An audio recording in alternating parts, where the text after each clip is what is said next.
Hello friends, welcome to my channel. ఈరోజు మన topic వచ్చి చాలా మందికి మీ భూమి వెబ్సైట్ అనేది వర్క్ అవ్వట్లేదు అనేసి చాలా మంది 1 BL కానీ ఏది తీసుకోవట్లేదు చాలా వరకు.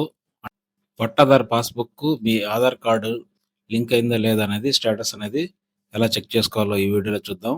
మొదటగా మనం 1BL ఒకటి డౌన్లోడ్ చేసి అలాగే ఆధార్ కార్డ్ స్టేటస్ అనేది చూద్దాం చెక్ చేసి. ఇప్పుడు మీకు మెయిన్ వెబ్సైట్ అనేది ఓపెన్ అవుతుంది అనమాట. ఈ లింక్ నేను డిస్క్రిప్షన్ లో ఇస్తాను. మీరు అక్కడ నుంచి ఈ వెబ్సైట్ అనేది డైరెక్ట్ గా రావచ్చు. మీరు రావడం గల 1BL ఎల్బి నెంబరా ఏది కావాలనుకుంటే దాన్ని ఒకసారి క్లిక్ చేసుకోండి.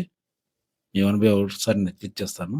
మీ డిస్టిక్, మీ మండలము, మీ గ్రామము సెలెక్ట్ చేసుకోవాలి ఫస్ట్. ఇక్కడ మీకు ఆర్ఓఆర్ నెంబర్ కానీ, అడంగల్ నెంబర్ కానీ, ఎఫ్ఎంబి పట్టాదారు నేమ్ అనేది వీటి 4 ఆప్షన్స్ ఉన్నాయి. 4 ఆప్షన్లో ఏదైనా ఒక ఆప్షన్ అనేది మీరు సెలెక్ట్ చేసుకోవాలి. నేను ఆర్ఓఆర్ 1BL అనేది సెలెక్ట్ చేస్తున్నాను. తర్వాత మీ ఖాతా నెంబర్ అడుగుతుంది. మీ ఖాతా నెంబర్ అనేది ఇక్కడ ఎంటర్ చేసిన తర్వాత ఈ అడిషన్ అనేది యాడ్ చేసి ఈ బాక్స్లో ఇవ్వాలి. తర్వాత క్లిక్ చేయాలన్నమాట. చూడండి, మీ 1BL అనేది డిస్ప్లే అయిందనమాట. మీ పేరు, మీ ఫాదర్ పేరు, మీ ఖాతా నెంబరు, మీ సర్వే నెంబర్సు, భూమి వివరణ, విస్తీర్ణము, పట్టాదారునికి ఏ విధంగా సంక్రమించింది అంటే మీరు కొనుక్కున్నారా, దానం చేశారా, అనువంశికము అంటే మీ ఫాదర్ నుంచి ఏదైనా వచ్చిందా, ఎప్పుడు ముటేషన్ డేట్ అనేది ఆమోదించబడింది అనేది టోటల్ డీటెయిల్స్ అనేది ఇక్కడ మనకు డిస్ప్లే అవుతుంది అనమాట. దీన్ని మీరు సేవ్ చేసుకోవచ్చు.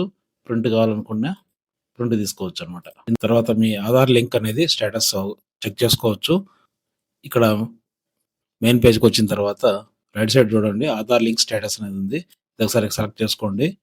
మీ డిస్టిక్, మీ మండలము, మీ గ్రామము, మీ ఖాతా నెంబరు, క్యాప్చా ఎంటర్ చేసి ఈ చెక్ బాక్స్ ఒకసారి సెలెక్ట్ చేసుకుని క్లిక్ చేస్తే మీకు ఆధార్ కార్డ్ అనేది మీ సర్వే నెంబర్కి కానీ మీ ఖాతా నెంబర్కి అప్డేట్ అయిందా లేదా అనేది చూపిస్తుంది. అక్కడ చూడండి రైట్ సైడ్ మీ ఖాతా నెంబరు, పట్టాదారుని పేరు, తండ్రి పేరు, ఆధార్ లింక్ అయినది అని కనిపిస్తుంది. ఇన్ కేస్ అవ్వలేకపోతే మీరు మీ విఆర్ఓ గారి దగ్గరికి వెళ్ళి మీ ఆధార్ నెంబర్ అనేది లింక్ చేయించుకోవచ్చు. వాళ్ళు పోర్టల్లో అప్డేట్ చేస్తారనమాట. అప్డేట్ చేసి ఓకే అయిన తర్వాత ఎంఆర్ఓ అప్రూవల్ ఇచ్చిన తర్వాత మీకు ఆధార్ అనేది లింక్ అయింది అనేది కనిపిస్తుంది. Okay friends, thank you for watching my video.